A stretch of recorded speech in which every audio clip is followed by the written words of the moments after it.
l'autonomisation sanitaire des femmes, un diagnostic a été fait. Keo et ActionAid Sénégal ont célébré ce 17 avril 2025 la Journée internationale des droits des femmes. Tabara Sissoko, responsable genre de l'association Keo, apporte des précisions sur l'importance d'une telle activité.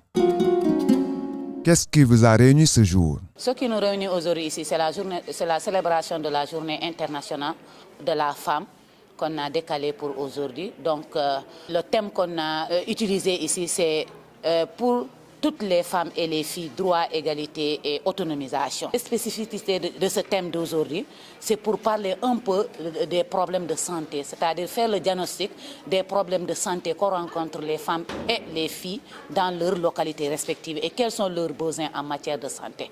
Donc c'est ce qui nous réunit ici aujourd'hui.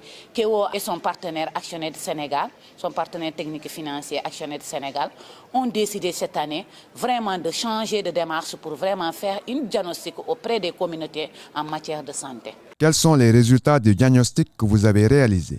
Les résultats du diagnostic, entre autres, je pense que les femmes l'ont décliné tantôt. Elles ont parlé des problèmes, par exemple, d'accès aux soins de santé. Quand on parle d'accès aux soins de santé, non seulement il y a des difficultés en matière de moyens financiers, mais aussi il y a l'accès au niveau de ces structures sanitaires qui est vraiment difficile parce que du point de vue négligence du personnel de santé. Par exemple, il y en a des femmes qui ont parlé des sages-femmes qui négligent les femmes enceintes et ce sont les matrones qui s'en chargent jusqu'à l'accouchement. Donc elles ont décrié que ça, ce n'est pas une bonne façon de faire. L'autre aspect, c'est par rapport aux médicaments, mais les analyses, l'échographie aussi. C'est une obligation pour les femmes enceintes de faire l'échographie et l'analyse. Donc ça pose d'énormes problèmes en matière de santé par rapport aux femmes.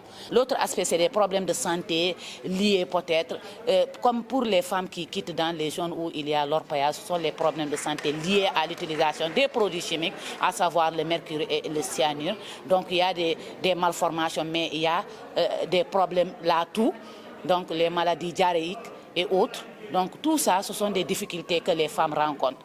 Quelles solutions préconisez-vous pour résoudre les différents problèmes identifiés?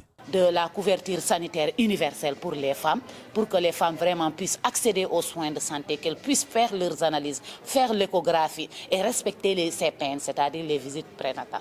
Donc je pense que ça c'est important aujourd'hui. Pour les femmes qui se trouvent dans les localités minières, c'est d'avoir des matériels de protection individuels pour chaque femme, pour que les femmes vraiment puissent travailler en toute sécurité, pour qu'elles puissent vraiment prévenir certaines maladies ou bien certains problèmes respiratoires qu'elles rencontrent dans ces localités-là. Quelles seront les prochaines étapes? Keo et son partenaire technique et financier, à savoir ActionAid Sénégal, décident vraiment de prendre ces recommandations, de prendre ces besoins-là et de les mettre dans le plan d'action de Keo pour que vraiment ActionAid puisse appuyer financièrement et qu'on puisse accompagner ces femmes-là.